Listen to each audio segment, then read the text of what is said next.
ಅಂತಾರಾಷ್ಟ್ರೀಯ ಹಣಕಾಸು ನಿಧಿ, international monetary fund ಅಂತಕ್ಕಂಥ ಒಂದು ವಿಚಾರ ಬಗ್ಗೆ ನಾವು ನೋಡೋದಾದರೆ, ಇದು ಸ್ಥಾಪನೆ ಆಗಿರ್ತಕ್ಕಂಥದ್ದು 1945 ಡಿಸೆಂಬರ್ 27ರಲ್ಲಿ ಸ್ಥಾಪನೆ ಆಗಿದೆ. ನಾವು ಇದರೊಂದಿಗೆ ಅಂತಾರಾಷ್ಟ್ರೀಯ ಹಣಕಾಸು ನಿಧಿಯೊಂದಿಗೆ ನಾವು ಏನನ್ನ ಡಿಸ್ಕಷನ್ ಮಾಡ್ತೀವಿ ಅಂದರೆ, ಮುಂದೆ ವಿಶ್ವ bank, ADB, WTO, world trade organisation, BRICS, BIMSTEC, G7, G20, SAARC, ಈ ರೀತಿ 10 ಹಲವು ಪ್ರಮುಖವಾಗಿರುವಂಥ ಪ್ರಮುಖ ಟಾಪಿಕ್ಗಳು, ಆಮೇಲೆ ಮುಂಗಡ ಪತ್ರ, ವಿದೇಶಿ ವ್ಯಾಪಾರ, ಹಲವು ಟಾಪಿಕ್ಗಳನ್ನು ಡಿಸ್ಕಷನ್ ಮಾಡೋಣ. ಓಕೆನಾ?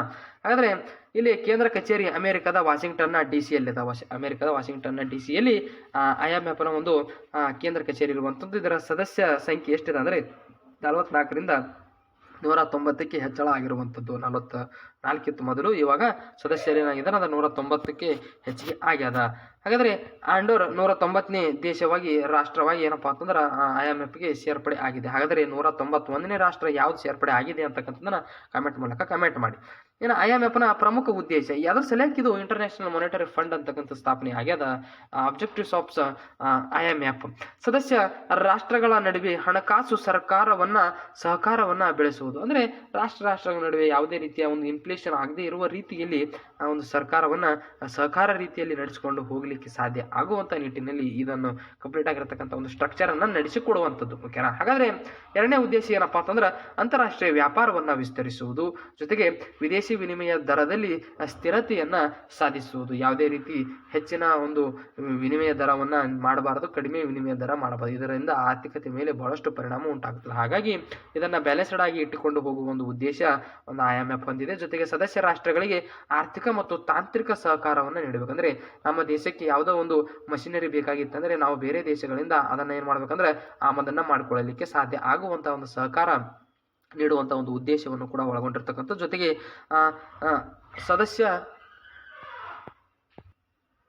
ಇಲ್ಲಿ ಸದಸ್ಯ ರಾಷ್ಟ್ರಗಳ ಸಂದಾಯ ಬಾಕಿ ಅಸಮತೋಲನವನ್ನು ಕೂಡ ನಾವು ಇಲ್ಲಿ ಕಡಿಮೆಯನ್ನ ಮಾಡಬಹುದು. ಜೊತೆಗೆ ವಿದೇಶಿ ವಿನಿಮಯ ನಿಯಂತ್ರಣ ಮತ್ತು ನಿರ್ಬಂಧಗಳನ್ನು ಕೂಡ ತೆಗೆದುಹಾಕಲಿಕ್ಕೆ ಈ ಒಂದು IMF ಪ್ರಮುಖವಾಗಿರುವಂತಹ ಒಂದು ಉದ್ದೇಶವನ್ನ ಹೊಂದಿರತಕ್ಕಂಥದ್ದು. ಹಾಗಾದರೆ IMFನ ಆಡಳಿತವನ್ನ ಗವರ್ನರ್ ಮಂಡಳಿಯು ನಿರ್ವಹಿಸುತ್ತದೆ.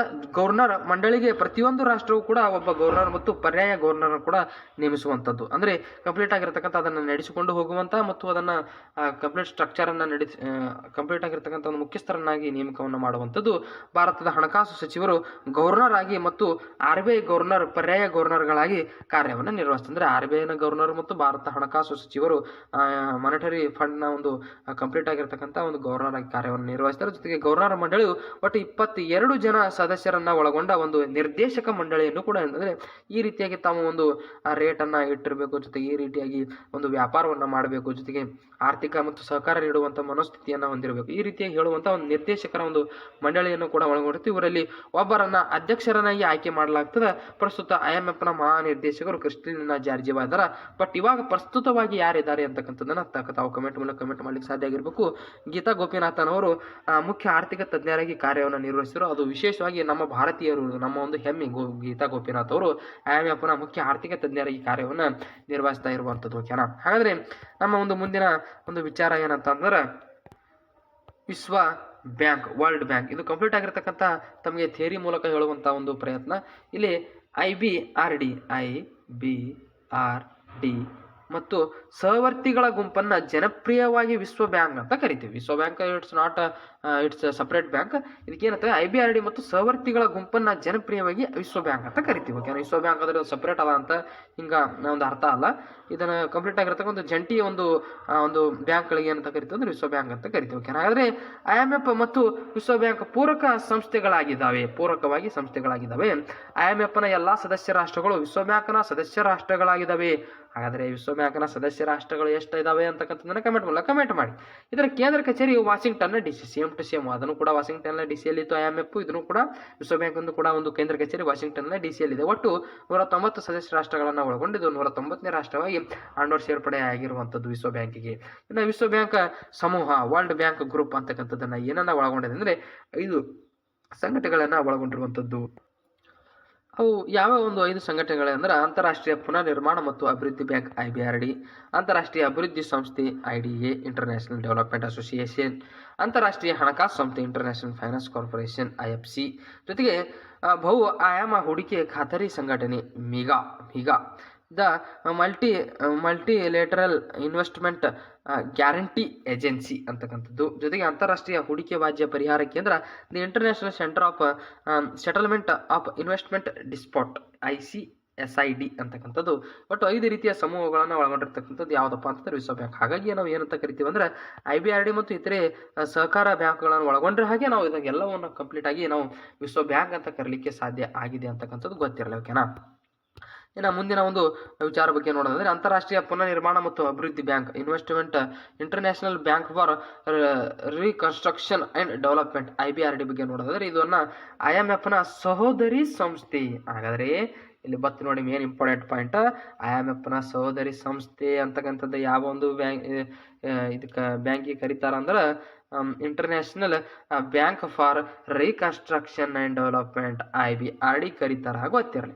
ವಿಶ್ವ ಬ್ಯಾಂಕ್ ಗುಂಪಿನ ಹಳೆಯದಾದ ಸಂಸ್ಥೆಯೊಂದಿಗೆ ಇದು 1945 ಡಿಸೆಂಬರ್ 27ರಂದು ಸ್ಥಾಪನೆಯಾಗಿರ್ತದೆ. ಇದರ ಕೇಂದ್ರ ಕಚೇರಿ ವಾಷಿಂಗ್ಟನ್ DC. ನೋಡಿ, 3 ಕೂಡ ವಾಷಿಂಗ್ಟನ್ DC ನಲ್ಲಿ ಇದಾವೆ. ಆದರೆ ಇದು ಸ್ಥಾಪನೆಯಾದ ಸಂದರ್ಭದಲ್ಲಿ ಇದರ ಪ್ರಮುಖ ಉದ್ದೇಶ ಯುದ್ಧದಿಂದ ನಾಶವಾಗಿರುವ ಆರ್ಥಿಕ ವ್ಯವಸ್ಥೆಗಳನ್ನು ಪುನರ್ ನಿರ್ಮಾಣ ಮಾಡಿ ರೀಕನ್ಸ್ಟ್ರಕ್ಟ್ ಮಾಡಿ ಅಭಿವೃದ್ಧಿಪಡಿಸುವುದು. ಇದರ ಹೆಸರದಾಗಿ ಅದ ಏನದ ಅಂತಾರಾಷ್ಟ್ರೀಯ ಪುನರ್ ನಿರ್ಮಾಣ ಮತ್ತು ಅಭಿವೃದ್ಧಿ ಮಾಡುವಂಥದ್ದು. ಹಾಗಾಗಿ ಇದರಲ್ಲಿ ಒಟ್ಟು 189 ದೇಶಗಳು ಬಹಳಷ್ಟು ಸಹಕಾರದಿಂದ ಅದಾವ.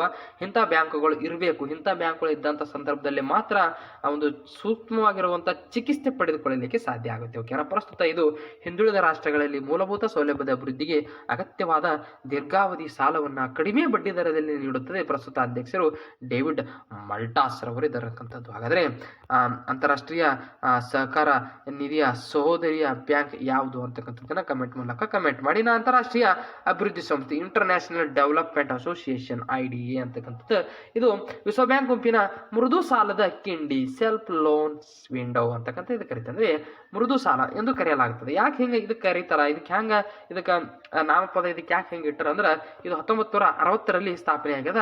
ಇದು ಪ್ರಮುಖ ಉದ್ದೇಶ ಸದಸ್ಯ ರಾಷ್ಟ್ರಗಳಿಗೆ ಮೂಲಭೂತ ಸೌಲಭ್ಯವನ್ನ ಅಭಿವೃದ್ಧಿಪಡಿಸಲು ಅಗತ್ಯವಾದ ದೀರ್ಘಾವಧಿ ಸಾಲವನ್ನು ನೀಡುತ್ತದೆ. ದೀರ್ಘಾವಧಿ ಅಂದ್ರೆ ಇದು 1 ವರ್ಷಕ್ಕಿಂತ ಅಧಿಕವಾಗಿರುವಂತಹ ಒಂದು ಸಾಲವನ್ನ ನೀಡುತ್ತದೆ. ಅತ್ಯಂತ ಅಲ್ಪಾವಧಿ ಸಾಲ ಅಂದ್ರೆ 1 ವರ್ಷಕ್ಕಿಂತ ಕಡಿಮೆ ಅವಧಿಯ ಸಾಲವನ್ನು ನೀಡುವಂತಹ ಒಂದು ಬ್ಯಾಂಕ್ಗಳಿಗೆ ಕರೀತಾರೆ. ಓಕೆನಾ. ಇದು ನೀಡುವ ಸಾಲದ ಅವಧಿ 30ರಿಂದ 40 ವರ್ಷಗಳನ್ನು ಒಳಗೊಂಡಿರ್ತದೆ ಮತ್ತು ಕಡಿಮೆ ಬಡ್ಡಿಯ ಒಂದು ಒಳಗೊಂಡಿರುತ್ತೆ. ಕೇವಲ ಆಡಳಿತಾತ್ಮಕ ವೆಚ್ಚವನ್ನು ಹೊಂದಿರುತ್ತದೆ. ಇದರ ಸದಸ್ಯ ರಾಷ್ಟ್ರಗಳು 173. ಅಂತಾರಾಷ್ಟ್ರೀಯ ಅಭಿವೃದ್ಧಿ ಸಂಸ್ಥೆ ಅಂತಕ್ಕಂಥದ್ದು ಬಹಳಷ್ಟು ಪುಣ್ಯದ ಕೆಲಸ ಮಾಡ್ಲಿಕ್ಕತ್ತದ ಅಂತಕ್ಕಂಥದ್ದು ಗೊತ್ತಿರಲಿ. ಇನ್ನು ಅಂತಾರಾಷ್ಟ್ರೀಯ ಹಣಕಾಸು ನಿಗಮ ಇಂಟರ್ನ್ಯಾಷನಲ್ ಫೈನಾನ್ಸ್ ಕಾರ್ಪೊರೇಷನ್ IFC ಇದು ಬಹಳ ಇಂಪಾರ್ಟೆಂಟ್ ನೋಡಿ. ಇದು 1956 ಜುಲೈ 20ರಲ್ಲಿ ಸ್ಥಾಪನೆ ಆಗ್ತದೆ. ಇದು ಸದಸ್ಯ ರಾಷ್ಟ್ರಗಳಲ್ಲಿ ಖಾಸಗಿ ಸಂಸ್ಥೆಗಳಿಗೆ ಹಣಕಾಸನ್ನ ಪೂರೈಕೆ ಮಾಡ್ತದ. ಸದಸ್ಯ ರಾಷ್ಟ್ರಗಳಲ್ಲಿ ಖಾಸಗಿ ಹೂಡಿಕೆಯನ್ನ ಪ್ರೋತ್ಸಾಹಿಸುವುದು ಇದರ ಪ್ರಮುಖ. ಅಂದ್ರೆ ಇದು ಕಂಪ್ಲೀಟ್ ಆಗಿರುವಂತಹ ಖಾಸಗಿಯವರಿಗೆ ಮೀಸಲಿಟ್ಟಿರ್ತಕ್ಕಂಥ ಒಂದು ಬ್ಯಾಂಕ್ ಅಂತ ಅಂದ್ರೆ ತಪ್ಪಾಗಲಿಕ್ಕಿಲ್ಲ. ಯಾಕಂದ್ರೆ ಅಂತಾರಾಷ್ಟ್ರೀಯ ಹಣಕಾಸು ನಿಗಮ ಅಂತಕ್ಕಂಥದ್ದು ಇದು ಸರ್ಕಾರದ ಒಂದು ನಿಯಮಬದ್ಧವಾಗಿರುವಂತಹ ಯೋಚನೆ ಮತ್ತು ಯೋಜನೆಗಳನ್ನ ಮುಂದಿಟ್ಟುಕೊಂಡೇ ಕೆಲಸ ಕಾರ್ಯಗಳನ್ನ ಮಾಡೋದರೊಂದಿಗೆ ಇದು ಖಾಸಗಿಯವರಿಗೆ ಕನೆಕ್ಟ್ ಆಗುವಂತಹ ಕೆಲಸವನ್ನ ಮಾಡ್ತಾ ಅಂತಾರಾಷ್ಟ್ರೀಯ ಹಣಕಾಸು ನಿಗಮ. ಓಕೆನಾ. ಆದ್ರೆ ಇಲ್ಲಿ ಬಹು ಆಯಾಮ ಹೂಡಿಕೆ ಭರವಸೆಯ ಸಂಸ್ಥೆ ಈ ಮಲ್ಟಿಲಿಟರೇಚರ್ ಇನ್ವೆಸ್ಟ್ಮೆಂಟ್ ಗ್ಯಾರಂಟಿ ಏಜೆನ್ಸಿ MIGA ಅಂತಕ್ಕಂಥದ್ದು ಇಲ್ಲಿ ಹಿಂದುಳಿದ ಸದಸ್ಯ ರಾಷ್ಟ್ರಗಳಲ್ಲಿ ವಿದೇಶಿ ಬಂಡವಾಳ ಹೂಡಿಕೆಯನ್ನು ಪ್ರೋತ್ಸಾಹಿಸಲು 1988 ಏಪ್ರಿಲ್ 12ರಲ್ಲಿ ಇದನ್ನು ಸ್ಥಾಪನೆ ಮಾಡ್ತಾರೆ. ಹಿಂದುಳಿದ ಸದಸ್ಯ ರಾಷ್ಟ್ರಗಳಲ್ಲಿ ವಿದೇಶಿ ಬಂಡವಾಳ ಬಾರೋವಿಂಗ್ ಇನ್ವೆಸ್ಟ್ಮೆಂಟ್ ಅಂತಕ್ಕಂಥದ್ದು ಏನು ಕರಿತೀವಿ ಅದನ್ನ ಹೆಚ್ಚಿಗೆ ಮಾಡಬೇಕು. ನಮ್ಮಲ್ಲಿಯೂ ಕೂಡ ಒಂದು ಬೇರೆ ಬೇರೆ ಒಂದು ಉದ್ಯಮಗಳ ಸ್ಟಾರ್ಟ್ ಮಾಡ್ರಿ ಅಂತಕ್ಕಂಥದ್ದು ಹೇಳ್ತದ ಬೇರೆ ಒಂದು ದೇಶಗಳಿಗೆ. ಆವಾಗ ಬೇರೆ ದೇಶ ಬಂದು ನಮ್ಮಲ್ಲಿ ಒಂದು ಇನ್ವೆಸ್ಟ್ಮೆಂಟ್ ಮಾಡಿ ಹೂಡಿಕೆಯನ್ನು ಮಾಡಿ ಒಂದು ಉದ್ಯಮ ಒಂದು ಕೈಗಾರಿಕೆಯನ್ನು ಸ್ಥಾಪನೆ ಮಾಡ್ತಾ ಆ ಕೈಗಾರಿಕೆಯಿಂದ 10 ಹಲವು ಜನರಿಗೆ ಉದ್ಯೋಗ ಸಿಗುತ್ತದೆ. ನಿರುದ್ಯೋಗ ಬಯಲಾಗ್ತದ, ಬಡತನ ಕಡಿಮೆ ಆಗ್ತದೆ. ಇಂಥ 10 ಹಲವು ಉಪಯುಕ್ತಕಾರಿಯಾಗಿರುವಂತಹ ಯೋಜನೆಗಳು ಮುಂದೆ ದಿನ ಜಾರಿಗೆ ತರುವ ಸಲುವಾಗಿ ಇದು ವಿದೇಶಿ ಒಂದು ಹೂಡಿಕೆದಾರರಿಗೆ ಏನಿದ್ದಾರೆ ಅದು ಬಹಳಷ್ಟು ಅನುಕೂಲಕರ ರೀತಿಯಲ್ಲಿ ಸಾಲವನ್ನು ಕೂಡ ನೀಡಿ ಇಲ್ಲಿ ಹೂಡಿಕೆಯನ್ನ ಮಾಡಿ ಒಂದು ಕಂಪ್ಲೀಟ್ ಆಗಿರತಕ್ಕಂಥ ಆರ್ಥಿಕ ವ್ಯವಸ್ಥೆಯನ್ನು ನಡೆಸಿಕೊಂಡು ಹೋಗಿರಿ ಅಂತಕ್ಕಂಥ ವಿಚಾರವನ್ನು ಹೇಳ್ತಂದ್ರೆ ಬಹು ಆಯಾಮ ಹೂಡಿಕೆ. ಬಹು ಆಯಾಮ ಅಂದರೆ 10 ಹಲವು ರೀತಿಯಲ್ಲಿ ಉಪಯೋಗ ಆಗಬೇಕು. ಇಲ್ಲಿ ಸ್ಥಾಪನೆ ಆಗಬೇಕು, ಉದ್ಯಮ ಆಗಬೇಕು, ಹಲವು ಜನರಿಗೆ ಕೈಗಾರಿಕೆ ಕೆಲಸ ಸಿಗಬೇಕು, ಬಡತನ ನಿರುದ್ಯೋಗ ಎಲ್ಲವೂ ಕೂಡ ಬಯಲಾಗಬೇಕು. ಜೊತೆಗೆ ಅವರಿಗೂ ಕೂಡ ಇಂತಿಷ್ಟು ಲಾಭ ಅಂತ ಸಿಗ್ತಾ ಹೋಗ್ಬೇಕು. ಇದನ್ನು GDPಯಲ್ಲಿ ಕೌಂಟ್ ಮಾಡಬೇಕು. ಎಲ್ಲ ಬಹು ಆಯಾಮದ ಒಂದು ಹೂಡಿಕೆಯ ಭರವಸೆಯ ಸಂಸ್ಥೆ ಯಾವುದಪ್ಪ ಅಂತಂದ್ರೆ MIGA ಅಂತಕ್ಕಂಥದ್ದು. ಹಿಂದುಳಿದ ರಾಷ್ಟ್ರ ಒಟ್ಟು ಇದು ಯಾವಾಗ ಸ್ಥಾಪನೆ ಆಗಿದೆ 1988ರಲ್ಲಿ ಸ್ಥಾಪನೆ ಆಗಿದೆ. ಈ ಸಂಸ್ಥೆಗಳು ಹಿಂದುಳಿದ ರಾಷ್ಟ್ರಗಳ ಎದುರಾಗುವ ವಾಣಿಜ್ಯೇತರ ಗಂಡಾಂತರಗಳಿಗೆ ವಿಮಾ ಸೌಲಭ್ಯವನ್ನು ಕೂಡ ನೋಡ್ತದೆ. ಇವಾಗ ಎಕ್ಸಾಂಪಲ್ ನಾವು ಯಾವ ನೋಡ್ತೀವಿ ಅಂದ್ರೆ ಈ ಪುಕ್ಕೋ ಅಂತಕ್ಕಂಥದ್ದು ಯಾವ ಒಂದು ಸಂಬಂಧಪಟ್ಟ ಯಾವ ಒಂದು ಕ್ಷೇತ್ರಕ್ಕೆ ಸಂಬಂಧಪಟ್ಟಿರ್ತಕ್ಕಂಥ ಒಂದು ಸಾಲ ಸೌಲಭ್ಯ ನೀಡುವಂಥ ಒಂದು ಸಂಸ್ಥೆ ಆಗಿದೆ ಅಂತಕ್ಕಂಥದ್ದನ್ನು ತಾವು ಕಮೆಂಟ್ ಮೂಲಕ ಕಮೆಂಟ್ ಮಾಡಿ. ಓಕೆನಾ. ಹಾಗಾದರೆ ಈ ಮೂಲಕ ಹಿಂದುಳಿದ ರಾಷ್ಟ್ರಗಳಲ್ಲಿ ವಿದೇಶಿ ಬಂಡವಾಳ ಹೂಡಿಕೆಯನ್ನು ಪ್ರೋತ್ಸಾಹಿಸಿದ ಕಾರ್ಯದರ್ಶಿ ಯಾರದಾರ ಅಂದ್ರೆ ಹಿರೋಶಿ ಮತನೋ ಅಂತಕ್ಕಂಥವ್ರು ಮೀಗಾದ ಒಂದು ಕಾರ್ಯದರ್ಶಿಯಾಗಿ ಕೆಲಸವನ್ನು ಮಾಡ್ತಾ ಇದ್ದಾರೆ ಅಂತಕ್ಕಂಥದ್ದು ಗೊತ್ತಿರಲಿ. ಹಾಗಾದರೆ ಅಂತಾರಾಷ್ಟ್ರೀಯ ಹೂಡಿಕೆ ವ್ಯಾಜ್ಯ ಪರಿಹಾರ ಕೇಂದ್ರ the international centre for settlement of investment dispute ICSID ಅಂತ ಕರಿತೀವಿ. ಓಕೆನಾ. ಇದನ್ನು 1966ರಲ್ಲಿ ಸ್ಥಾಪನೆ ಮಾಡ್ತಾರೆ. ಇದರ ಪ್ರಮುಖ ಉದ್ದೇಶ ರಾಷ್ಟ್ರಗಳ ನಡುವೆ ಉದ್ಭವವಾಗುವ ಹೂಡಿಕೆ ಸಂಬಂಧಿ ವ್ಯಾಜ್ಯಗಳನ್ನು ಏನಪ್ಪ ಅಂತಂದ್ರೆ ಇದು ಪರಿಹಾರವಾಗಿ ಮಾಡ್ತದೆ. ಅದಕ್ಕೆ ಸಂಬಂಧಪಟ್ಟಿರುವ ಕೇಸ್ಗಳಾಗಿರ್ಬೋದು, ನಿರ್ಣಯಗಳನ್ನು ಭಾರತವು ಇದರ ಸದಸ್ಯತ್ವವನ್ನು ಹೊಂದಿಲ್ಲ. ಯಾಕಂದ್ರೆ ನಮ್ಮ ಭಾರತದಲ್ಲಿ ಯಾವುದೇ ರೀತಿಯ ಹೂಡಿಕೆ ಸಂಬಂಧಪಟ್ಟ ಹಾಗೆ ಒಂದು ವ್ಯಾಜ್ಯಗಳಿದ್ರು ಅದೆಲ್ಲವೂ ಕೂಡ RBI ಮತ್ತು ವಾಣಿಜ್ಯ ಬ್ಯಾಂಕ್ಗಳೇ ನಿರ್ವಹಣೆ ಮಾಡ್ತವೆ. ಹಾಗಾಗಿ ಅಂತಾರಾಷ್ಟ್ರೀಯ ಹೂಡಿಕೆ ವ್ಯಾಜ್ಯ ಪರಿಹಾರ ಕೇಂದ್ರವನ್ನು ನಮ್ಮ ಭಾರತವು ಒಂದು ಸದಸ್ಯ ರಾಷ್ಟ್ರವನ್ನು ಹೊಂದಿಲ್ಲ. ಆದರೆ ಬೇರೆ ಬೇರೆ ರಾಷ್ಟ್ರಗಳು ಹೊಂದಿರತಕ್ಕಂಥ ಸಂದರ್ಭದಲ್ಲಿ ಆ ಎಲ್ಲ ಒಂದು ರಾಷ್ಟ್ರಗಳ ಒಂದು ಹೂಡಿಕೆ ಸಂಬಂಧಪಟ್ಟಿರ್ತಕ್ಕಂಥ ವ್ಯಾಜ್ಯಗಳನ್ನು ಒಂದು ICSID ಅಂತಕ್ಕಂಥ ಒಂದು ಸಂಸ್ಥೆ ಏನು ಮಾಡ್ತಾ ಅಂದ್ರೆ ಕಂಪ್ಲೀಟ್ ಆಗಿರ್ತಕ್ಕಂಥ ನಿರ್ವಹಣೆಯನ್ನು ಮಾಡ್ತಾ. ಹಾಗಾದ್ರೆ ನಮ್ಮ ಒಂದು ಮುಂದಿನ ಟಾಪಿಕ್ ಇವಾಗ ಸ್ಟಾರ್ಟ್ ಆಗ್ತದೆ. ಬಹುಶಃ ಇದು ನಿಮ್ಗೆ ಎಲ್ಲರಿಗೂ ಕೂಡ ಅರ್ಥ ಆಗತ್ತೆ ಅಂತ ಭಾವಿಸ್ತೀನಿ. ಅರ್ಥ ಆಗಿದ್ದರೆ ಇದನ್ನು ಅರ್ಥ ಆಗುವವರೆಗೂ ಮತ್ತು ಅರ್ಥ ಆಗದೇ ಇರುವಂಥವ್ರಿಗೆ ಇದನ್ನು ಶೇರ್ ಮಾಡಲಿಕ್ಕೆ ಸಾಧ್ಯ ಆಗಿರಬೇಕು. ಇನ್ನು ಏಷ್ಯಾ ಅಭಿವೃದ್ಧಿ ಬ್ಯಾಂಕ್ ಅಂತಕ್ಕಂಥದ್ದು ADBಯು 1966 ಡಿಸೆಂಬರ್ 19ರಲ್ಲಿ ಸ್ಥಾಪನೆ ಆಯಿತು. ಇದರ ಕೇಂದ್ರ ಕಚೇರಿ ಫಿಲಿಪೈನ್ಸ್ನ ಮನಿಲಾದಲ್ಲಿ. ಇವೆಲ್ಲವೂ ಕೂಡ ಎಲ್ಲವೂ ಕೂಡ ಒಂದು ಡಿಫರೆಂಟ್ ಆಗಿರತಕ್ಕಂಥ ಒಂದು ಕೇಂದ್ರ ಕಚೇರಿ ಹೊಂದಿದ್ರೆ ಇದು ಏಷ್ಯಾ ಅಭಿವೃದ್ಧಿ bank, Asia development bank ADB ಅಂತಕ್ಕಂಥದ್ದು ಇದು ಕೇಂದ್ರ ಕಚೇರಿ ಫಿಲಿಪೈನ್ಸ್ನ ಮನಿಲಾದಲ್ಲಿ ಭಾರತ ಸಂಸ್ಥಾಪಕರು ಸದಸ್ಯತ್ವವನ್ನು ಹೊಂದಿರುವ ರಾಷ್ಟ್ರವಾಗಿರುವಂಥದ್ದು. ಜೊತೆಗೆ ಪ್ರಮುಖ ಉದ್ದೇಶ ಏಷ್ಯಾ ಪೆಸಿಫಿಕ್ ಪ್ರದೇಶದ ರಾಷ್ಟ್ರಗಳ ಆರ್ಥಿಕಾಭಿವೃದ್ಧಿಯನ್ನು ಪ್ರೋತ್ಸಾಹಿಸುವುದು ಪ್ರಮುಖ ಇದರ ಒಂದು ಸದಸ್ಯ ರಾಷ್ಟ್ರಗಳಿಗೆ ಒಂದು ಪ್ರಮುಖವಾಗಿರತಕ್ಕಂಥ ಒಂದು ಉದ್ದೇಶವನ್ನು ಹೊಂದಿರತಕ್ಕಂಥದ್ದು. ಹಾಗಾದರೆ ನಮ್ಮ ಒಂದು ಮುಂದಿನ ಟಾಪಿಕ್ ಯಾವ್ದು ಬರ್ತದೆ ಅಂದ್ರೆ ಈಗ ನಾವು ಏನನ್ನು ನೋಡಿದೀವಿ ಅಂದ್ರೆ ವಿಶ್ವ ಬ್ಯಾಂಕ್ ಅನ್ನ ಕಂಪ್ಲೀಟ್ ಆಗಿ ನೋಡಿದೆವು. ವಿಶ್ವ ಬ್ಯಾಂಕ್ ಅನ್ನ 5 ಶಾಖೆಗಳನ್ನ ನೋಡಿದೆವು. ಇವಾಗ ನಾವು WTO ವಿಶ್ವ ವ್ಯಾಪಾರ ಸಂಘಟನೆ ಅಂತಕ್ಕಂಥದ್ದು ವರ್ಲ್ಡ್ ಟ್ರೇಡ್ ಆರ್ಗನೈಸೇಷನ್ ಬಗ್ಗೆ ನೋಡೋಣ. ಇದು ಬಹಳಷ್ಟು ಬಾರಿ ಆ ಪ್ರಶ್ನೆ ಈ ಒಂದು ವಿಷಯಕ್ಕೆ ಸಂಬಂಧಪಟ್ಟ ಹಾಗೆ ಪ್ರಶ್ನೆಗಳು ಬರ್ತಾ ಇದ್ದಾವೆ. ಜೊತೆಗೆ ಈ ಒಂದು ಟಾಪಿಕ್ ಬಹಳಷ್ಟು ಇಂಪಾರ್ಟೆಂಟ್ ಆಗಿರ್ತಕ್ಕಂಥ ಟಾಪಿಕ್. ಉರುಗ್ವೆ ಸುತ್ತಿನ ಮಾತುಕತೆಯ ತೀರ್ಮಾನದಂತೆ 1995 ಜನವರಿ 1ರಂದು ಅಸ್ತಿತ್ವಕ್ಕೆ ಬರ್ತದೆ. ಯಾವುದೋ WTO. ಇದನ್ನ ಅಂತಾರಾಷ್ಟ್ರೀಯ ವ್ಯಾಪಾರದ ಕಾವಲು ನಾಯಿ ಅಂತ ಕರೀತಾರೆ. ಓಕೆನಾ. ಇದರ ಪ್ರಮುಖ ಉದ್ದೇಶ ಅಂದ್ರೆ ಅಂತಾರಾಷ್ಟ್ರೀಯ ಒಂದು ವ್ಯಾಪಾರವನ್ನ ಪ್ರೋತ್ಸಾಹಿಸುವುದು ಮತ್ತು ಡಂಕಲ್ ಪ್ರಸ್ತಾವನೆಗಳನ್ನ ಅನುಷ್ಠಾನಗೊಳಿಸುವುದು. ಇದು 1948ರ ಗ್ಯಾಟ್ ಒಪ್ಪಂದದಂತೆ ನೀಡಿದ ಸಾಂಸ್ಥಿಕ ರೂಪವಾಗಿ ಇದು ತನ್ನ ಒಂದು ಕಾರ್ಯವನ್ನ ನಿರ್ವಹಿಸ್ತಾ ಇದ್ದೇವೆ. ಗ್ಯಾಟ್ ಒಪ್ಪಂದವು ಪ್ರಸ್ತುತ WTO ಆಗಿ ಕಾರ್ಯವನ್ನು ನಿರ್ವಹಿಸ್ತಾ ಅಂದ್ರೆ GATT is nothing but it's WTO ಅಂತ ಅರ್ಥ ಮಾಡ್ಕೋಬೇಕು. ಓಕೆನಾ. ಅಥವಾ 1948ರಲ್ಲಿ ಗ್ಯಾಟ್ ಒಂದು ಒಪ್ಪಂದ ಆಗಿರುವಂಥದ್ದು. ಓಕೆನಾ. ಇದು ಕೂಡ ತಮಗೆ ನೋಟ್ ಮಾಡಿಕೊಳ್ಳಲಿಕ್ಕೆ ಸಾಧ್ಯ ಆಗಿರಬೇಕು. ದಿನನಿತ್ಯದ ವ್ಯವಹಾರಗಳನ್ನ ಜನರಲ್ ಕರೆನ್ಸಿ ನೋಡಿಕೊಳ್ಳುತ್ತದ. ಇದರ ಕೇಂದ್ರ ಕಚೇರಿ ಜಿನಿವಾದಗದ. ಇದರ ಸಚಿವರ ಮಟ್ಟದ ಸಮ್ಮೇಳನದಿಂದ ನಿರ್ದೇಶಿಸಲ್ಪಡುತ್ತದೆ. ಸಚಿವರ ಮಟ್ಟದ ಸಮ್ಮೇಳನವು ಪ್ರತಿ 2 ವರ್ಷಕ್ಕೊಮ್ಮೆ ನಡೀತದೆ. ಸಚಿವರ ಮಟ್ಟದ ಸಮ್ಮೇಳನವು ಬಹುಪಕ್ಷೀಯ ಒಪ್ಪಂದದಂತೆ ಏನಪ್ಪಾ ಅಂತಂದ್ರೆ ಇದು ಕಾರ್ಯವನ್ನು ನಿರ್ವಹಿಸ್ತದೆ. ಎಲ್ಲ ನಿರ್ಧಾರಗಳನ್ನು ಕೈಗೊಳ್ಳುತ್ತಾ 1995 ಜನವರಿಯಿಂದ ಪ್ರಸ್ತುತವರೆಗೂ ಕೂಡ ನಡೆದಿರುವ ಸಮ್ಮೇಳನಗಳು ಏನೇನು ಇದಾವ ಅಂತಕ್ಕಂಥದ್ದನ್ನು ನೋಡೋದಕ್ಕಿಂತ ಮುಂಚಿತವಾಗಿ ನಾವು ಏನಂತ ತಿಳ್ಕೊಬೇಕಂದ್ರೆ ಇದು ಜನರಲ್ ಕೌನ್ಸಿಲ್ ಅಂತಕ್ಕಂಥದ್ದು ಇದರಲ್ಲಿ ಬಹಳಷ್ಟು ಪ್ರಮುಖವಾಗಿರುವಂಥ ಒಂದು ಕಾರ್ಯವನ್ನು ನಿರ್ವಹಿಸ್ತದೆ. ಇದು ಜೆನೆವಾದಾಗ ಅದ ಮತ್ತು ಇದರ ಒಂದು ಸಚಿವ ಮಟ್ಟದ ಸಮ್ಮೇಳನವನ್ನು ನಿರ್ವಹಣೆ ಮಾಡ್ತಾರೆ. ಯಾಕೆ ಇಲ್ಲಿ ಸಚಿವರು ಇರ್ತಾರೆ, ಇಲ್ಲಿ ಮಂತ್ರಿಗಳು ಇರೋದಿಲ್ಲ. ಅಂದ್ರೆ ಸಚಿವರು ಕಂಪ್ಲೀಟ್ ಆಗಿರ್ತಕ್ಕಂಥ ಎಲ್ಲ ವ್ಯವಹಾರಗಳ ಜೊತೆಗೆ ಅದನ್ನು ಕಂಪ್ಲೀಟ್ ಆಗಿ ನೋಡಿಕೊಳ್ಳುವಂಥ ಒಂದು ವ್ಯವಸ್ಥೆಯನ್ನು ಕೂಡ ಒಂದು ಸಂದರ್ಭದಲ್ಲಿರ್ತದೆ.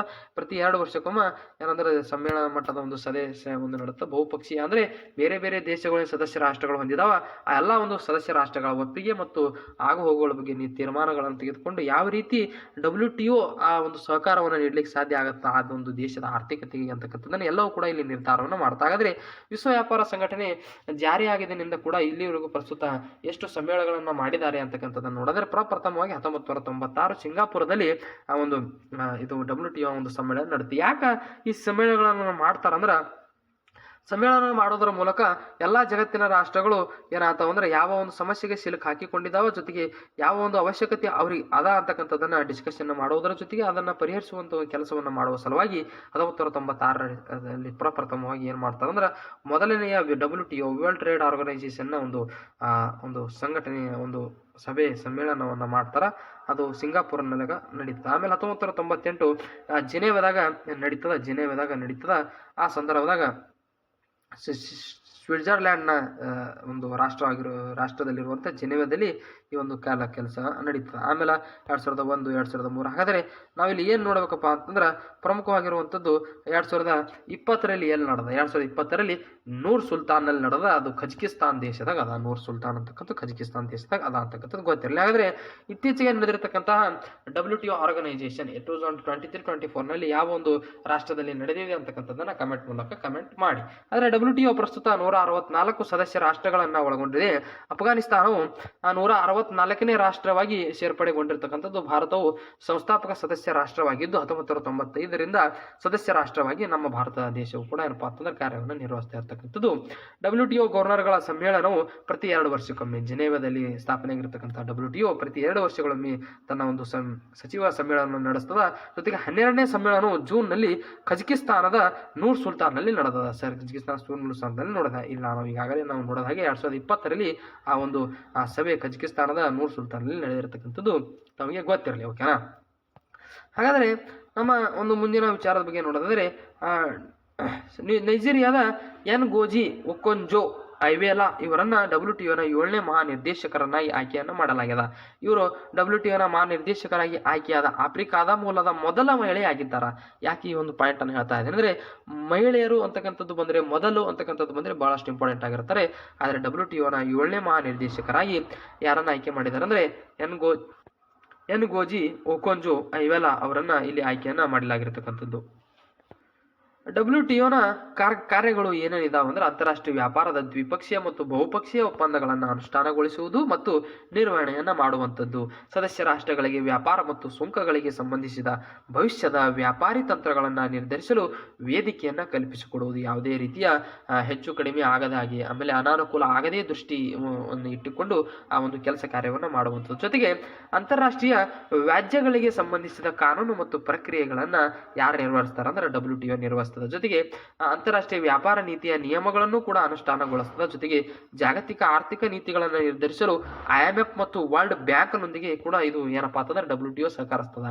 ಯಾವಾಗ ಒಂದಕ್ಕೊಂದು ರಾಷ್ಟ್ರಗಳು ಜೊತೆಗೆ ಒಂದಕ್ಕೊಂದು ಸಂಸ್ಥೆಗಳು ಸಹಕಾರದಿಂದ ಇರ್ತಾವ, ಅವಾಗ ಮಾತ್ರ ಒಂದು ಅದ್ಭುತವಾಗಿರುವಂತಹ ಒಂದು ಎಕನಾಮಿಕ್ ಸಿಸ್ಟಮ್ ಅನ್ನ ನಮ್ಮಲ್ಲಿ ಸೃಷ್ಟಿಸಿಕೊಳ್ಳಲಿಕ್ಕೆ ಸಾಧ್ಯ ಆಗುತ್ತದೆ ಅಂತಕ್ಕಂಥ ವಿಚಾರ ನೋಡಿದ್ವಿ. ಈಗಾಗಲೇ ನಾವು WTO ಬಗ್ಗೆ ನೋಡಿದ್ವಿ. ಇವಾಗ ನಮ್ಮ ಮುಂದಿನ ಒಂದು ಟಾಪಿಕ್ ಯಾವುದಂದ್ರೆ ಬ್ರಿಕ್ಸ್ ಅಂತಕ್ಕಂಥದ್ದು. ಬಹುಶಃ ತಮಗೆ ನಾನು ಹೇಳುವಂಥ ಕ್ಲಾಸು ಬಹುಶಃ ಸ್ಪೀಡ್ ಅಂತ ಅನಿಸಿದ್ರೆ ಚೂರು ಏನು ಮಾಡ್ಬೇಕಂದ್ರೆ ತಾವು ಕಡಿಮೆ ಸ್ಪೀಡ್ನಲ್ಲಿ ಇಟ್ಟುಕೊಂಡು ನೋಡಲಿಕ್ಕೆ ಸಾಧ್ಯ ಆಗಿರಬೇಕು. ಇನ್ನು ಬ್ರಿಕ್ಸ್ ಅಂತಕ್ಕಂಥದ್ದನ್ನು ಇಲ್ಲಿ ನೋಡೋದಕ್ಕಿಂತ ಮುಂಚಿತವಾಗಿ ಇದನ್ನು ಅನುಕೂಲಕರವಾಗಿರುವಂಥವರಿಗೆ ಶೇರ್ ಮಾಡಿ. ನಾವು ಲೈಕ್ ಸಬ್ಸ್ಕ್ರೈಬ್ ಕೇಳಲ್ಲ, ಬದಲಿಗೆ ಶೇರ್ ಮಾಡಿ ಅಂತಕ್ಕಂಥ ವಿಚಾರವನ್ನು ಹೇಳ್ತಾ ಈಗ ಬ್ರಿಕ್ಸ್ ಬಗ್ಗೆ ನೋಡೋಣ. ಕಂಪ್ಲೀಟ್ ಆಗಿರತಕ್ಕಂಥ ಒಂದು ಥಿಯರಿ ಕ್ಲಾಸ್ ಜೊತೆಗೆ ಪ್ರಾಕ್ಟಿಕಲ್ ಆಗಿ ನಾವು ಇಲ್ಲಿ ಕ್ಲಾಸ್ ಅಂತಕ್ಕಂಥದ್ದನ್ನು ಇಲ್ಲಿ ಡಿವೈಡೇಷನ್ ಮಾಡೋ ಸಂದರ್ಭದಲ್ಲಿ ಕರೆಂಟ್ ಅಫೇರ್ಸ್ ಅನ್ನ ಇಲ್ಲಿ ಡಿವೈಡೇಷನ್ ಮಾಡಬೇಕಾಗುತ್ತೆ. ಯಾಕಂದ್ರೆ ಕರೆಂಟ್ ಅಫೇರ್ಸ್ ಅನ್ನ ಮುಂದಿನ ಒಂದು ತರಗತಿಗಳಲ್ಲೂ ಕೂಡ ನಾವು ಇದನ್ನ ತೆಗೆದುಕೊಳ್ಳುವಂತಹ ಒಂದು ಕೆಲಸವನ್ನು ಮಾಡ್ತೀವಿ.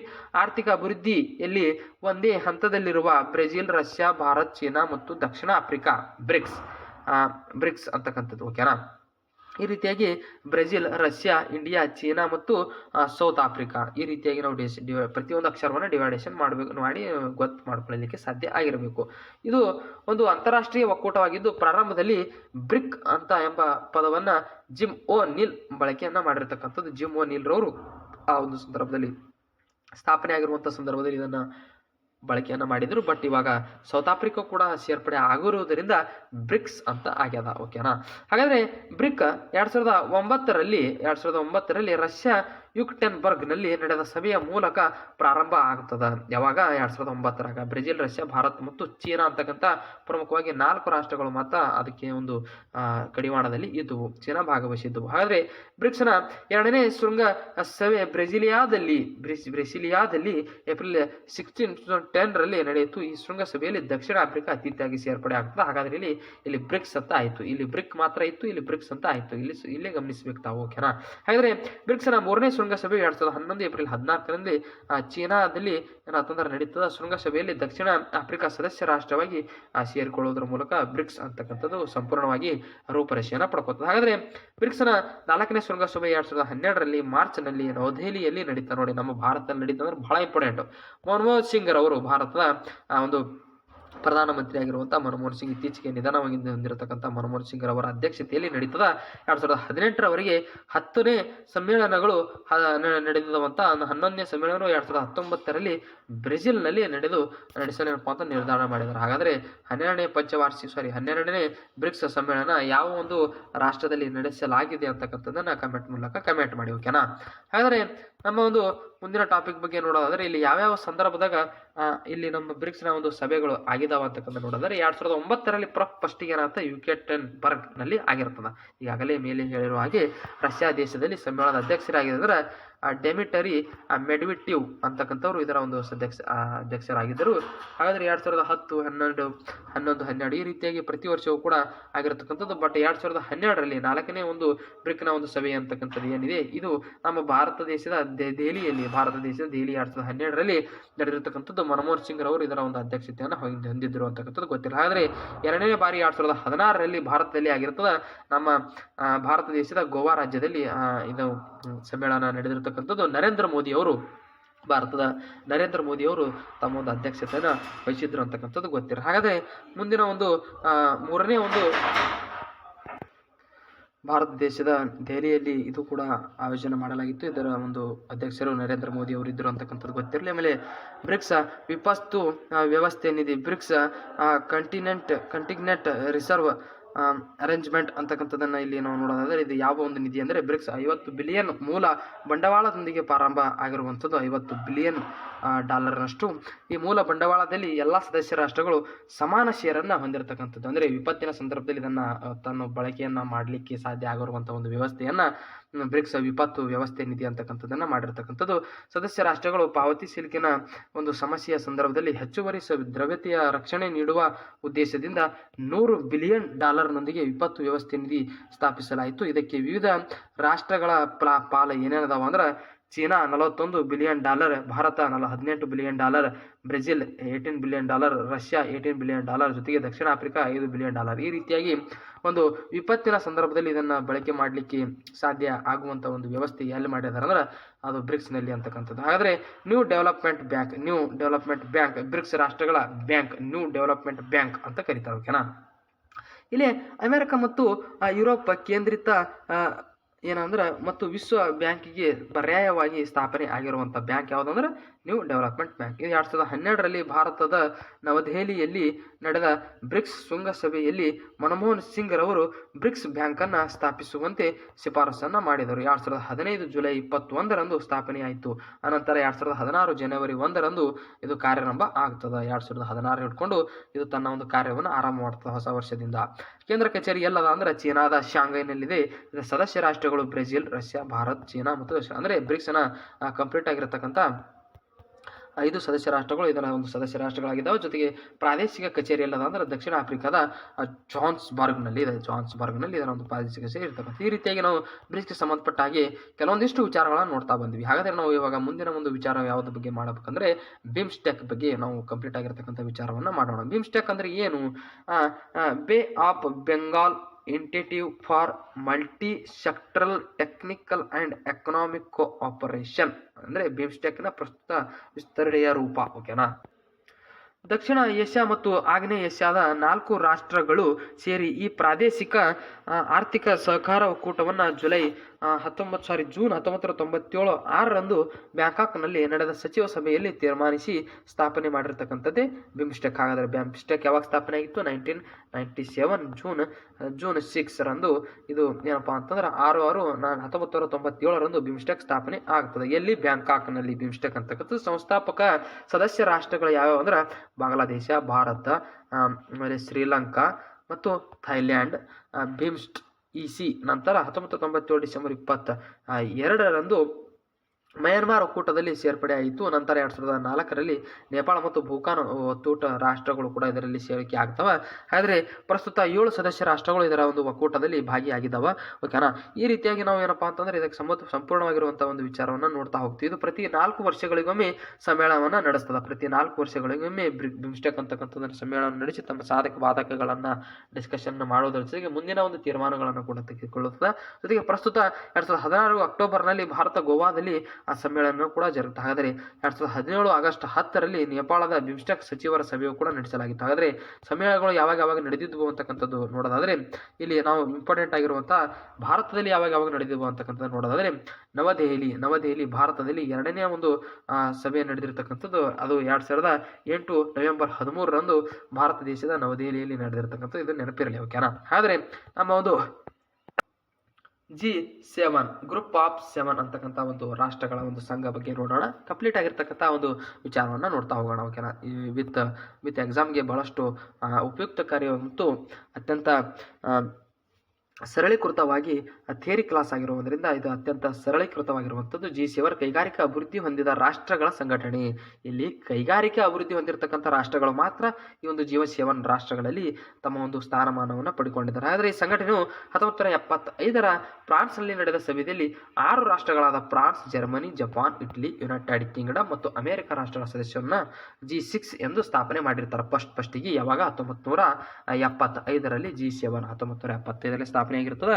ಆದ್ರೆ ಇದು ಮುಂದೆ G7 ಯಾವಾಗ ಆಯ್ತು ಅಂದ್ರೆ 1976ರಲ್ಲಿ ಕೆನಡಾ ದೇಶದ ಸದಸ್ಯತ್ವ ಪಡ್ಕೊಂಡ್ಬಿಡ್ತದೆ. ಕೆನಡಾ ದೇಶ ಸದಸ್ಯತ್ವ ಪಡ್ಕೊಂಡ ನಂತರ ಇದು G7 ಎಂದು ಮತ್ತೆ 1997ರಲ್ಲಿ ರಷ್ಯಾದ ಸೇರ್ಪಡೆಯಿಂದ G8 ಸಂಘಟನೆ ಎಂದು ಕೂಡ ಇದಕ್ಕೇನಪ್ಪ ಅಂದ್ರೆ ಕರೀತಾರೆ. ಅಂದ್ರೆ G7 G8 ಬೇರೆ ಅಲ್ಲ, G6 G7 G8 ಇವೆಲ್ಲ ಒಂದೇ ಒಂದು ಸಂಘಟನೆ. ಬಟ್ ರಾಷ್ಟ್ರಗಳು ಸೇರ್ಪಡೆ ಆಗುವುದರಿಂದ ಇದನ್ನ ಆ ರೀತಿ ಕರೆಯುವಂತಹ ಒಂದು ಹವ್ಯಾಸ ವ್ಯವಸ್ಥೆ ಇರುವಂತದ್ದು.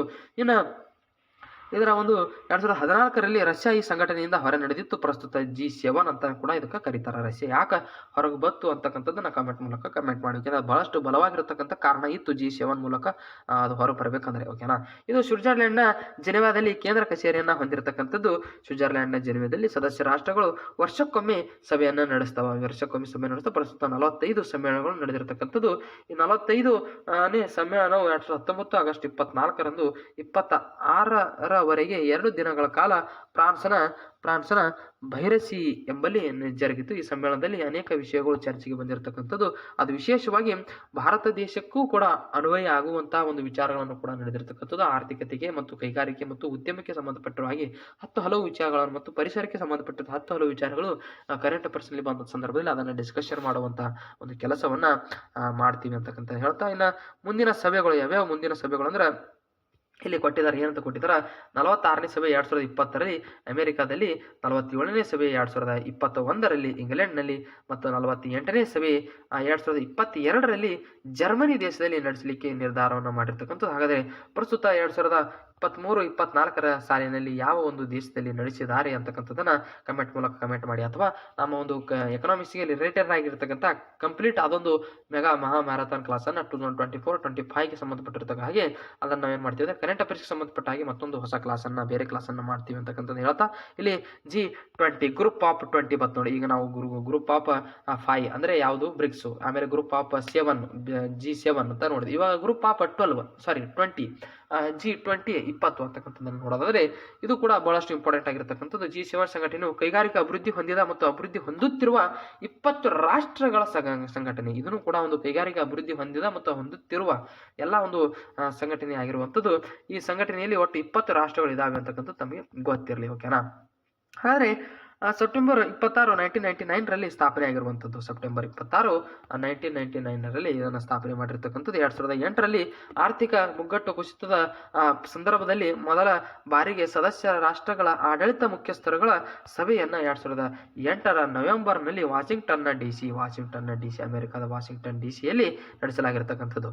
ಕೇಂದ್ರ ಕಚೇರಿ ಸ್ವಿಟ್ಜರ್ಲೆಂಡ್ನ ಜಿನೆವಾದಲ್ಲಿ ಇರ್ತಕ್ಕಂಥದ್ದು. ಸ್ವಿಟ್ಜರ್ಲೆಂಡ್ ಜಿನೆವಾದಲ್ಲಿಯೇ ಈ ಒಂದು G20ಯ ಒಂದು ಕೇಂದ್ರ ಕಚೇರಿ ಕೂಡ ಇರುವಂಥದ್ದು, ಓಕೆನಾ.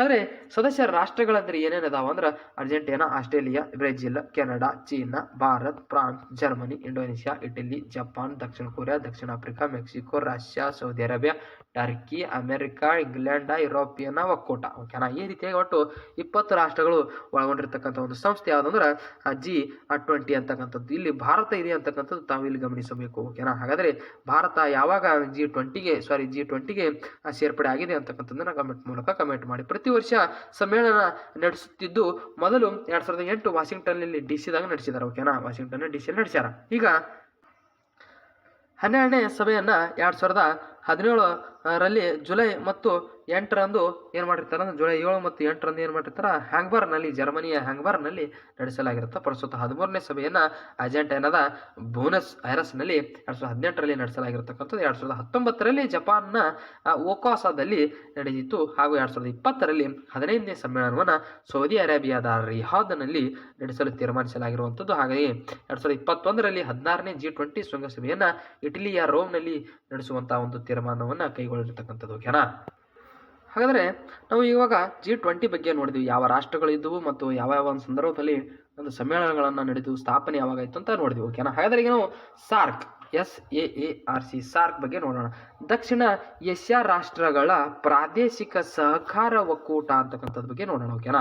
ಇದು ಬಹಳಷ್ಟು ಇಂಪಾರ್ಟೆಂಟ್ ಆಗಿರುವಂತಹ ಒಂದು ಟಾಪಿಕ್ ಆಗಿರುವಂಥದ್ದು. ಸಾರ್ಕ್ ಸಂಘಟನೆಯು ದಕ್ಷಿಣ ಏಷ್ಯಾ ರಾಷ್ಟ್ರಗಳ ನಡುವೆ ಸಹಕಾರ ಮತ್ತು ಶಾಂತಿ ಸ್ಥಾಪಿಸುವ ಸಲುವಾಗಿ 1985 ಡಿಸೆಂಬರ್ 8ರಂದು ಏನಪ್ಪಾ ಅಂತಂದ್ರೆ ದಕ್ಷಿಣ ಏಷ್ಯಾದ 8 ರಾಷ್ಟ್ರಗಳು ಸೇರಿ ಮಾಡಿಕೊಂಡಿರೋ ಒಂದು ಒಕ್ಕೂಟ ಯಾವುದಂದ್ರೆ ಅಥವಾ ಸಂಘಟನೆ ಯಾವುದಂದ್ರೆ ಅದು ಸಾರ್ಕ್ ಸಂಘಟನೆ, south Asian association for regional cooperation ಅಂತಕ್ಕಂಥದ್ದನ್ನ ಇದು ಬಹಳಷ್ಟು ಬಾರಿ ಇದರ ಒಂದು ಫುಲ್ ಫಾರ್ಮ್ ಏನು ಅಂತಕ್ಕಂಥದ್ದನ್ನು ಬಹಳಷ್ಟು ಬಾರಿ ಪ್ರಶ್ನೆಯನ್ನು ಕೇಳಿರ್ತಕ್ಕಂಥದ್ದು.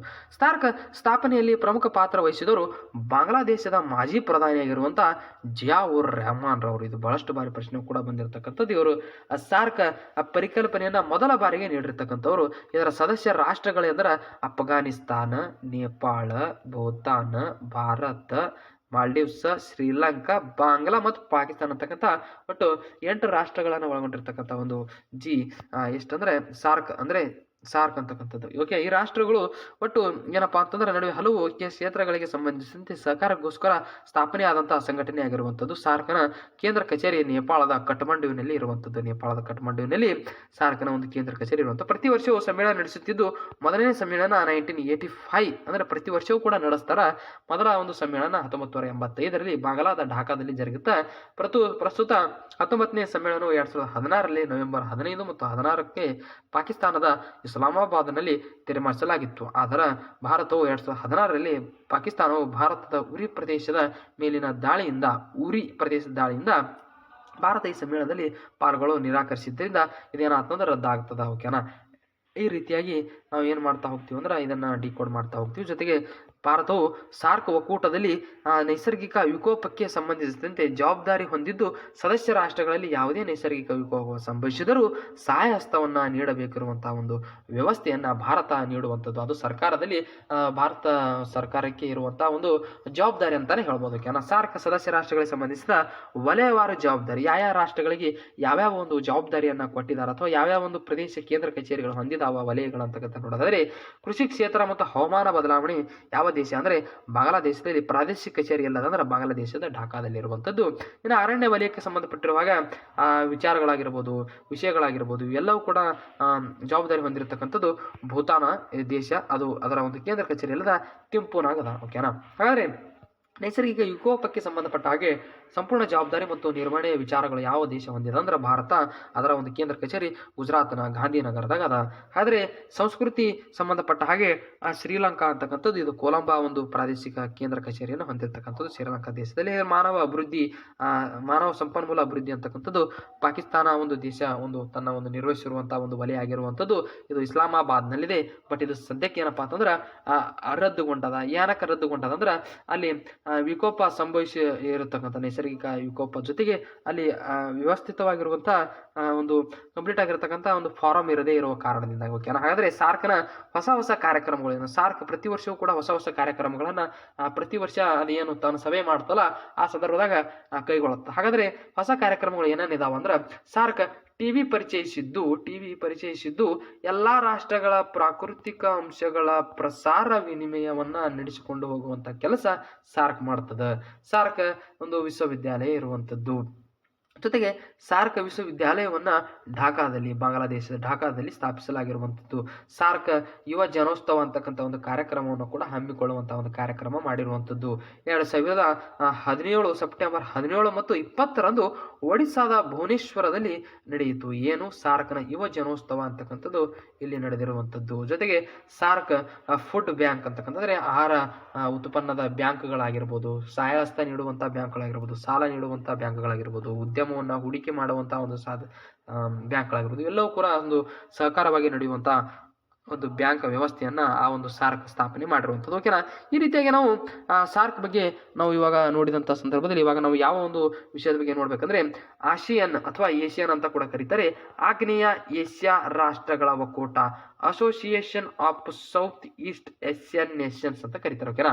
ಆದರೆ ಆಸಿಯಾನ್ ಸಂಘಟನೆಯು ಸದಸ್ಯ ರಾಷ್ಟ್ರಗಳಲ್ಲಿ ಶಾಂತಿ ಸ್ಥಿರತೆಯ ರಕ್ಷಣೆ, ಆರ್ಥಿಕ ಸಾಮಾಜಿಕ ಮತ್ತು ಸಾಂಸ್ಕೃತಿಕ ಅಭಿವೃದ್ಧಿ ಸಾಧನೆಗೆ ಆಗ್ನೇಯ ಏಷ್ಯಾದ ಮತ್ತು 10 ರಾಷ್ಟ್ರಗಳು ಸೇರಿ ಆಗಸ್ಟ್ 8, 1967 ರಂದು ಸಂಘಟನೆಯನ್ನು ರಚಿಸಿಕೊಂಡಿದೆ. ಹಾಗಾದರೆ ಕೇಂದ್ರ ಕಚೇರಿ ಎಲ್ಲದ ಅಂದ್ರೆ ಇಂಡೋನೇಷಿಯಾದ ಜಕಾರ್ತನಲ್ಲಿ ಆಸಿಯಾನ್ ಆಗ್ನೇಯ ಏಷ್ಯಾ ರಾಷ್ಟ್ರಗಳ ಒಕ್ಕೂಟದ ಒಂದು ಕೇಂದ್ರ ಕಚೇರಿ ಇರುವಂಥದ್ದು. ಹಾಗಾದರೆ ಸದಸ್ಯ ರಾಷ್ಟ್ರಗಳು ಏನೇನಿದೆ ಅಂದರೆ Indonesia, Malaysia, Philippines, Singapore, Thailand, Brunei, Cambodia, Vietnam, Myanmar ಮತ್ತು ಲಾವೋಸ್. ಭಾರತ ವೀಕ್ಷಕ ಮತ್ತು ಆಹ್ವಾನಿತ ಸದಸ್ಯ ರಾಷ್ಟ್ರ. ಅಂದರೆ ಆ ಒಂದು ಏಷ್ಯನ್ ರಾಷ್ಟ್ರಗಳು ಸಭೆಯನ್ನು ನಡೆಸುವಂಥ ಸಂದರ್ಭದಲ್ಲಿ ಒಂದು ವೇಳೆ ಏನಾದರೂ ನಮ್ಮ ಭಾರತ ದೇಶಕ್ಕೆ ಆಮಂತ್ರಣ ಕೊಟ್ಟರೆ ಆವಾಗ ಮಾತ್ರ ಹೋಗಿ ಸದಸ್ಯತ್ವವನ್ನು ಪಡೆದುಕೊಂಡು ನಮ್ಮ ಒಂದು ಸಾಧಕ ಬಾಧಕಗಳನ್ನು ಕೂಡ ಅಲ್ಲಿ ಹೇಳುವಂಥ ಒಂದು ವ್ಯವಸ್ಥೆಯನ್ನು ಭಾರತ ಕೇವಲ ವೀಕ್ಷಕ ಮತ್ತು ಆಹ್ವಾನಿತ ಸದಸ್ಯ ರಾಷ್ಟ್ರವಾಗಿರುವಂಥದ್ದು, ಕೇವಲ ಪರ್ಮನೆಂಟ್ ಸದಸ್ಯ ರಾಷ್ಟ್ರ ಅಲ್ಲ ಅಂತಕ್ಕಂಥದ್ದು ನಮಗೆ ಗೊತ್ತಿರ. ಹಾಗಾದರೆ ಇದರ ಧ್ಯೇಯವಾಕ್ಯ ಏನು? ಆಸಿಯಾನ್ ಆಗ್ನೇಯ ಏಷ್ಯಾ ರಾಷ್ಟ್ರಗಳ ಒಕ್ಕೂಟದ ಒಂದು ಧ್ಯೇಯವಾಕ್ಯ ಅಂದರೆ one vision, one identity, one community ಅಂತಕ್ಕಂಥದ್ದು. ಓಕೆನಾ.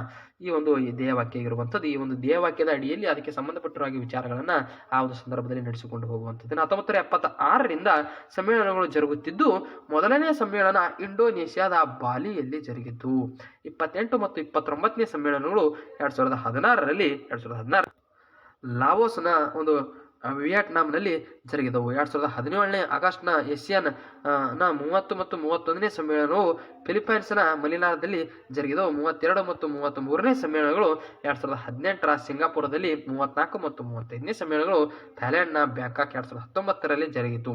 ಈ ಒಂದು ಸಮ್ಮೇಳನಗಳು ನಿಮಗೆಲ್ಲವೂ ಕೂಡ ಕೇಳೋದಿಲ್ಲ. ಓಕೆನಾ. ಈಗ ಬಹಳಷ್ಟು ನಾವು ನೋಡಿದ್ವಿ. ಏನೇನು ನೋಡಿದ್ವಿ? ADB ನೋಡಿದ್ವಿ, WTO ನೋಡಿದ್ವಿ, ಬ್ರಿಕ್ಸ್ ನೋಡಿದ್ವಿ, ಜಿಮ್ಸ್ಟೆಕ್ ನೋಡಿದ್ವಿ, G7, G20, SAARC, ASEAN development banks, Australia ಸಮೂಹ, ಇವು ಎಲ್ಲ ಬ್ಯಾಂಕ್ಗಳು 10 ಹಲವು ಪ್ರಮುಖ ವಿದೇಶಿ ಸಂಬಂಧಪಟ್ಟರಾಗಿ ಮತ್ತು ಅಂತಾರಾಷ್ಟ್ರೀಯ ಅರ್ಥಶಾಸ್ತ್ರದ ವಿಷಯಗಳನ್ನು ನೋಡಿದೆ. ಆದರೆ ಎಲ್ಲ ವಿಷಯದಲ್ಲಿ ಏನು ಮಾಡಿದ್ದಾರೆ ಅಂದ್ರೆ ಬೇರೆ ಬೇರೆ ಒಂದು ವಿಷಯಗಳಲ್ಲಿ ಬೇರೆ ಬೇರೆ ಒಂದು ಸ್ಥಳಗಳಲ್ಲಿ ಒಂದು ಸಭೆ ಸಮಿತಿಗಳನ್ನು ಮಾಡಿದ್ದಾರೆ. ಹಾಗಾದರೆ ಎಲ್ಲ ಸಭೆ ಸಮಿತಿಗಳು ಇಂಪಾರ್ಟೆಂಟಾ? ಇಲ್ಲ. ಎಲ್ಲ ಸಭೆ ಸಮಿತಿಗಳು ನೆನಪಿಟ್ಟುಕೊಳ್ಳೋ ಅವಶ್ಯಕತೆ ಇಲ್ಲ. ಭಾರತಕ್ಕೆ ಸಂಬಂಧಪಟ್ಟು ಅಥವಾ ಏನಾದರೂ ಒಂದು ಪ್ರಮುಖವಾಗಿರುವಂಥ ನಿರ್ಣಯವನ್ನು ತೆಗೆದುಕೊಂಡಿರ್ತಕ್ಕಂಥ ಒಂದು ಸಭೆ ಸಮಿತಿ ಏನಾದರೆ ಅದನ್ನು ನೋಟ್ ಮಾಡಿಕೊಳ್ಳಲಿಕ್ಕೆ ಸಾಧ್ಯ ಆಗಿರಬೇಕು. ಓಕೆನಾ.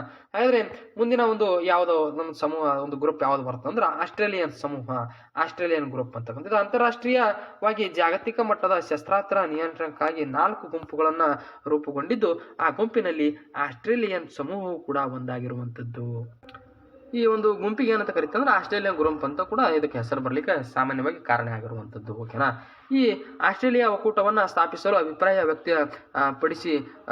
ಪಡಿಸಿತು. ಇದರ ಸಚಿವಾಲಯವನ್ನು ಆಸ್ಟ್ರೇಲಿಯಾವೇ ನಿರ್ವಹಣೆಯನ್ನು ಮಾಡುವಂಥದ್ದು ಕೇಂದ್ರ ಸಚಿವಾಲಯ. ಇನ್ನು 4 ಸಮೂಹಗಳು ಯಾವ್ಯಾವ ಅಂದ್ರೆ MTCR, missile technology control regime ಅಂತಕ್ಕಂಥದ್ದು. ಇನ್ನು ಆಸ್ಟ್ರೇಲಿಯನ್ ಗ್ರೂಪ್, ವಾಷೆನಾರ್ ಗ್ರೂಪ್, ಆಮೇಲೆ NSG ಅಂತಕ್ಕಂಥದ್ದು ಅಂದರೆ ನ್ಯೂಕ್ಲಿಯರ್ ಸಪ್ಲೈಯರ್ಸ್ ಗ್ರೂಪ್ ಅಂತಕ್ಕಂಥ ಒಂದು ಪ್ರಮುಖವಾಗಿರುವಂಥ 4 ಸಮೂಹಗಳನ್ನು ಕೂಡ ಇಲ್ಲಿ ಏನಪ್ಪಾ ಅಂತಂದ್ರೆ ನಿರ್ವಹಣೆಯನ್ನು ಮಾಡುವಂಥದ್ದು.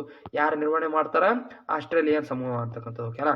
ಈ ರೀತಿಯ 4 ಗುಂಪುಗಳಿದ್ದು ಈ 4 ಗುಂಪುಗಳಲ್ಲಿ 3 ಗುಂಪುಗಳಿಗೆ ಭಾರತ ಸದಸ್ಯತ್ವವನ್ನು ಪಡೆದಿದ್ದು NSGಗೆ ಮಾತ್ರ ಭಾರತ ಸದಸ್ಯತ್ವ ಪಡೆಯುವುದು ಬಾಕಿ ಇದೆ. ಬಟ್ ಅದು ಗ್ಯಾರಂಟಿ ಹೇಳ್ತೀನಿ ನಾನು, NSGಗೆ ಭಾರತ ಸದಸ್ಯತ್ವ ಪಡೆದುಕೊಳ್ಳೋದು. ಯಾಕಂದರೆ ನ್ಯೂಕ್ಲಿಯರ್ ಸಪ್ಲೈಯರ್ ಗ್ರೂಪ್ಗಳಿಗೆ ಭಾರತ ಸರ್ಕಾರ ತನ್ನ ಒಂದು ಸದಸ್ಯತ್ವವನ್ನು ಪಡ್ಕೊಳ್ಳಲ್ಲ. ಯಾಕೆ ಪಡ್ಕೊಳ್ಳಲ್ಲ ಅಂದ್ರೆ ಭಾರತ ಸರ್ಕಾರ ಈಗಾಗಲೇ ಶಾಂತಿಯನ್ನು ಬಯಸುವಂಥ ಒಂದು ದೇಶ, ಜೊತೆಗೆ ಸೌಹಾರ್ದತೆಯನ್ನು ಬಯಸುವಂತಹ ದೇಶ, ಪಂಚವಾರ್ಷಿಕ ಯೋಜನೆಗಳನ್ನು ಬಯಸುವಂತಹ ದೇಶ, ಪಂಚಶೀಲ ತತ್ವಗಳನ್ನು ಅಳವಡಿಸಿಕೊಂಡಿರ್ತಕ್ಕಂಥ ದೇಶ. ಹಾಗಾಗಿ ಯಾವುದೇ ಕಾರಣಕ್ಕೂ ಈ ನ್ಯೂಕ್ಲಿಯರ್ ಸಪ್ಲೈಯರ್ಸ್ ಗ್ರೂಪ್ಗಳಿಗೆ ಭಾರತ ದೇಶ ಒಳಗೊಳ್ಳುವುದಿಲ್ಲ. ಮುಂದಿನ ಒಂದು 10 ವರ್ಷಗಳವರೆಗೂ ಕೂಡ ಒಂದು ಸೂಚ್ಯಾಂಕವನ್ನು ನೋಡೋದಾದರೆ ನಮ್ಮ ಭಾರತ ದೇಶ ಅಂತ ಒಂದು ಗ್ರೂಪ್ಗಳಿಗೆ ಸೇರ್ಪಡೆ ಆಗುವುದಿಲ್ಲ. ಓಕೆನಾ.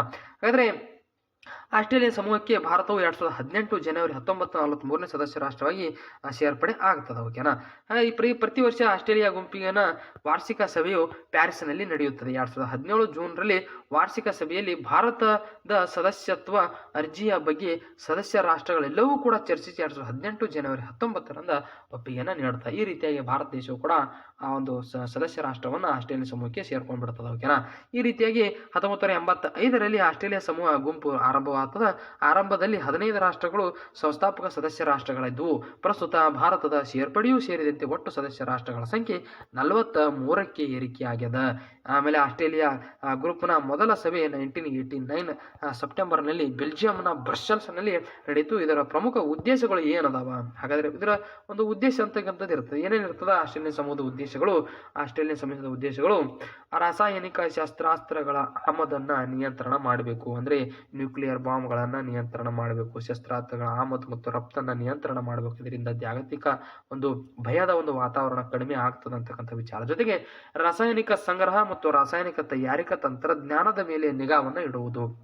ಅತ್ಯಂತ ಉಪಯುಕ್ತಕಾರಿಯಾಗಿರುವಂತಹ ರಾಸಾಯನಿಕಗಳನ್ನು ಉತ್ಪಾದನೆ ಮಾಡಬೇಕು. ನಿರುಪಯುಕ್ತವಾಗಿರುವಂತಹ ಉತ್ಪಾದನೆಗಳನ್ನ ಏನು ಮಾಡಬೇಕು ಅಂದ್ರೆ ಕಂಪ್ಲೀಟ್ ಆಗಿ ಬೆಳವಣಿಗೆಯನ್ನ ಅದರ ಒಂದು ಉತ್ಪಾದನೆಯನ್ನ ಕಡಿಮೆ ಮಾಡಬೇಕು ಅಂತ ವಿಚಾರವನ್ನ ಹೇಳುತ್ತದೆ.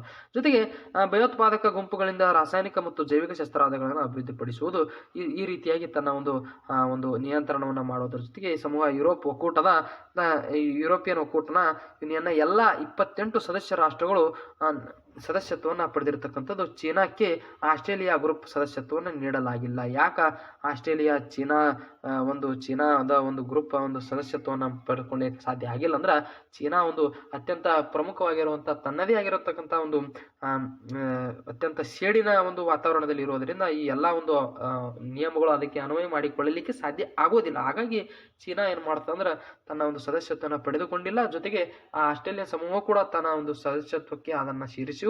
ಓಕೆನಾ. ಹಾಗಾದ್ರೆ ನಮ್ಮ ಒಂದು ಮುಂದಿನ ಒಂದು ವಿಚಾರ ಬಗ್ಗೆ ನೋಡೋದಾದ್ರೆ ನಾವು ಇಲ್ಲಿವರೆಗೂ ಏನಂತ ಡಿಸ್ಕಷನ್ ಮಾಡಿದ್ವಿ ಅಂದರೆ IMF ಬಗ್ಗೆ ಡಿಸ್ಕಷನ್ ಮಾಡಿದ್ವಿ.